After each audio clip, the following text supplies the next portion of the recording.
With reference to history of ancient India, which of the following were common to both Buddhism and Jainism? Avoidance of extremities of penance and enjoyment. Yes, both are different opinion, but not the common thing.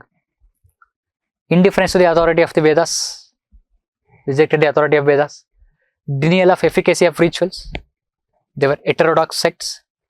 They went against orthodox sects, that is Vedic sect. Okay, we can talk about. Which of them were very common? Common is, answer option should be B. Okay, that is 2 and 3. Indifference to authority of the Vedas. Denial of efficacy of rituals. Avoiding extremities of penance. There is actually differences, because Jainism is extreme financing as well as extreme is there, but Buddhism talks about middle path. And we can understand through this particular channel, that is Buddhism and Jainism. Concept of God. Buddhism neither say yes, neither say no, nor say no. Jainism says yes, but lower than Jina. Soul, Buddhism says no, but Jainism says everything as soul. Varna system condemned, but Jainism did not condemn, because it says that Varna system, the hierarchism based upon the past karma. Salvation takes the middle path, take the extreme path or financing path according to Jainism. So there is a major differences. Okay. And we can talk about the Pali language by Buddhism. Again, Prakrit language by Jainism. Okay, Prakrit language by Jainism. So these are the major differences. Okay, that is between Buddhism as well as Jainism. Between Buddhism as well as Jainism. Okay, now we completed Indus Valley questions, then again Vedic questions, then again Buddhism and Jainism questions. Almost all the questions have been answered. At the same time, associate topics also we have learnt. And now we are coming into the later time period, that is Ashokan time period, or we can say Maurya's time period. And what is this particular time period? So far what we have discussed, just to keep up with the chronology, that is IVC we discussed. Okay, and that is 3500 BC to 1700 BC or 1750 BC. Then a Rigvedic time period as well as later Vedic time period, that is 1500 to 1000, and this is from 1000 to 600. And post Vedic time period are 16 Mahajanapadas, we can say, or age of Buddha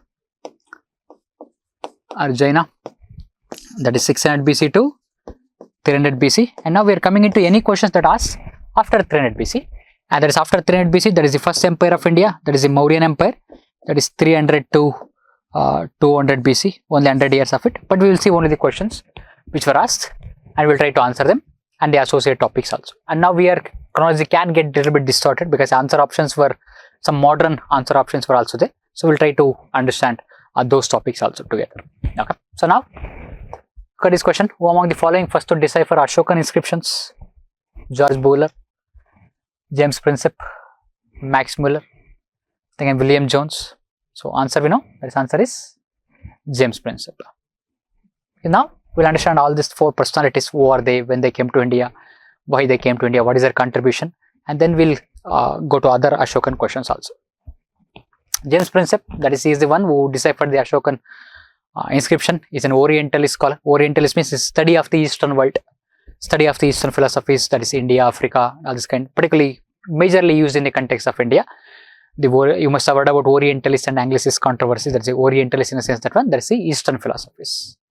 He is an Orientalist scholar and the founding editor of journal, we can say Asiatic Society of Bengal, and other person in the same answer options, that he contributed for the establishment of the Asiatic Society of Bengal. So particularly William Jones, will come to that one. That question is also there. And deciphered Kharoshthi Brahmi script of Ashokan inscriptions, because Ashokan inscriptions are various languages and various scripts like Kharoshthi, Greece, then again Aramaic, then again. So he particularly deciphered Kharoshthi and Brahmi script, and particularly in and around 1836-37. Okay, 1836-37. And he also interpreted the coins of Kushanas and Guptas, then again Bactrian Indo-Greeks. Bactrian Indo-Greeks is a region between Afghanistan and Central Asia. Okay, so that's Bactrian Greeks they are called as. And they issued many coins in India, and those coins are interpreted by James Princip. And then again he built a stone bridge, another contribution we can say, over Karmanasa river. It's a tributary of Ganges in Bihar and UP. That is one contribution of James Princip. Okay, and then William Jones, and that is William Jones is a philologist, study of the languages, philology means. And again he was a judge in Fort William. Fort William is, that is during the modern, so I told you that is, we're discussing a little bit modern because we're trying to interlink that one. And that is Supreme Court judge between 1783 and 1794. Fort William is Calcutta. So that is the British settlements we can talk about, British settlements. And he was the founder of Asiatic Society of Bengal in 1784. So editor Journal of Asiatic Society of Bengal, that is James Prinsep. But this society was established by William Jones. And he learnt Vedas. He studies Vedas with one of the Sanskrit Pandit called as Ramalokana. And he learnt Hindu laws from one more person called as Jagannath Tarka Panchanan, because the Hindu laws were necessary for British administration in India. They were necessary for British administration in India. And that is the reason he studied Vedas. I also proposed that there is a relationship between the Indian language as well as the European languages. That is his proposed Indian and European language interconnection. That is Indo-European language group we can talk about. And he also the first one to propose the invasion of Aryans. Aryan invasion into the subcontinent, that was proposed by William Jones. And there's a separate theory about study of the Aryan invasions into India. Okay, so James Prinsep we understood, who deciphered Ashokan script. Now again William Jones we understood. And that is he also did some translations of, we can say, Abhijnana Shakuntalam of Kalidasa in 1789. Then again he also translated Manusmriti. Date can be variations. Some people would say that it's around 1770s he did. Some people would say in 1790s also, but date can little bit variations. Manusmriti also translated, but probably some people would say it translated, but it published after his death in 1790s. That could also be there. Okay. Then Max Muller is a German. He's also philologist and Orientalist, German British origin, but majorly British German. And he wrote a book, The Sacred Books of the East. And this particular book was prepared under his guidance. That's Max Muller. And then again, he had links with the Brahma Samaj of India. The Brahma Samaj was established by Rajaram Mohan Roy. We will come to modern history. We will discuss that one. And influenced by Ramakrishna Paramahamsa. And he also wrote books on Ramakrishna Paramahamsa. Okay. And Hitopadesh, there is short stories in Sanskrit written by Vishnu Sharma, that were translated into German by Max Muller. Translated into German by Max Muller. Okay, so that is, we are trying to interlink, we are trying to know these answer options really well. Okay, in case any kind of questions might arise about that one, so we are in better position. Then again, George Buhler, again German scholar, again philologist, study of languages. Then again, he came to India on the invitation of Muller, and he joined Banaras Sanskrit College. And this question is also asked: Sanskrit College of Banaras established by whom? One answer option was given. Okay, so whether Warren Hastings or whether Jonathan Duncan or William Jones. 2017, this question was asked. We'll come to that one. And again, professor of Oriental languages in Elphinstone College in Bombay. Okay, so he was the professor.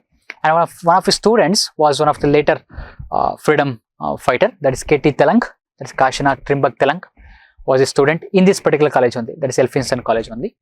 Okay, that is K.T. Telang.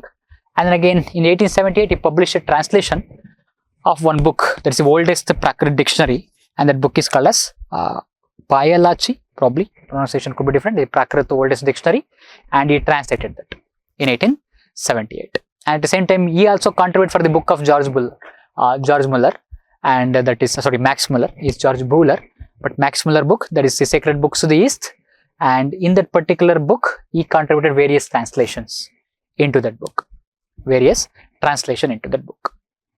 Okay, so that we understood the answer options of James Prinsep, George Buhler, then again William Jones, then again Max Muller. We understood what their contribution towards India and the study of India, study of Indian scriptures also. And now we are coming into one more question that was asked in Ashoka. That is, in which of the following relief sculptures inscription Rani Ashoka or King Ashoka mentioned along with the stone portrait of Ashoka? And that's our Kanganalli 2019 question. Sanchi, Shabaz Garri as well as Sogora. Again, Sogora repeated twice. Okay, so that is 2019. This question was asked. Sogora, we already discussed about Sogora, copperplate inscription, Kostagara, either Mauryan or pre-Mauryan, okay, to deal with the famines, oldest copperplate inscription of India. Now we will see Sanchi, Shabaz Garri as well as Kanganalli. In this case, the answer is Kanganalli. So Kanganalli, that is in Karnataka, in Sannati, that is Kalaburgi district of Karnataka. Okay, so Sannati is a town, Kalaburgi is a district in Karnataka, that is where Kanganalli is there. And here, the Buddhist stupa is also found, and sculpture of Ashoka is also found. In that sculpture, that particular words are there, and word is, that is label is Rani Ashoka in Brahmi script. And also there is Dharma Chakra relief, we can say there is a little bit of sculpture is also there, and that is found in Kanganalli. Okay, Dharmachakra relief that is found in Kanganali, that is in Kalaburgi, Karnataka. Then one more answer option was Sanchi. Sanchi is known for stupa, that is in Madhya Pradesh. It's also UNESCO World Heritage Site, which is declared in 1989 and originally commissioned by Ashoka, initially built with bricks and later it was built with stones. Lot of additions happened to this particular Sanchi stupa. And why it was built over here? Because his place was quite unique to Ashoka, because it belonged to his wife birthplace.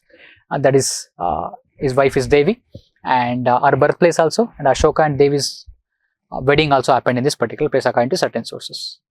And stupa built during Ashoka, built of bricks, later stones were added. Sanchi stupa is a UNESCO World Heritage Site, and group of stupas are also located in and around Sanchi. Okay, so near to Bhopal, I guess, okay, Madhya Pradesh. And which are other stupas in and around this particular, that is Shardara, then again Bhojpur, then again Andher, Sonari, Sarumaru. Okay, Sarumaru probably, again, pardon my pronunciation, okay, so that is different. So that is in and around Sanchi, there's so many other stupas are there. Okay, so this is about Sanchi. About stupa architecture, again that is 360 degree, but we'll talk about in art and culture. That we'll talk about in art and culture about Sanchi stupas, about the stupa architecture. And there are, we can link with to the present times also. That is Sanchi stupa, it is inscribed, or we can see that in 200 rupees notebook, sorry, 200 rupees not notebook, but 200 rupees note, the currency of India. Like you can go and check what is there in 100 rupees, then again 2000 rupees, then 500 rupees. I don't no longer see 2000 rupees. So look at this, just for simple.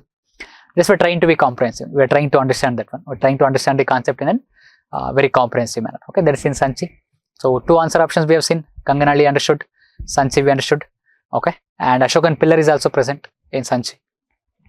And again Shahbaz Gari, that is in Peshawar, Pakistan. Okay, there is Ashokan rock inscription is there in Kharosthi script. One word is written over here, and that word is Dharmadipi or Dharmadipi. Okay, that is a word that is written. It means the inscription of the Dharma in Kharosthi. Okay, so inscription of Dharma in Kharosthi. Okay, Shahbaz Gari, that is in Peshawar, that is in Pakistan region. Okay, so these are all Shahbaz Gari we discussed. Then again Sanchi we discussed. Then again Kanganali we discussed. And in the very beginning only we talked about Sogar. Okay, very beginning when we talk about industrial civilization, we discussed about Sogar. Okay.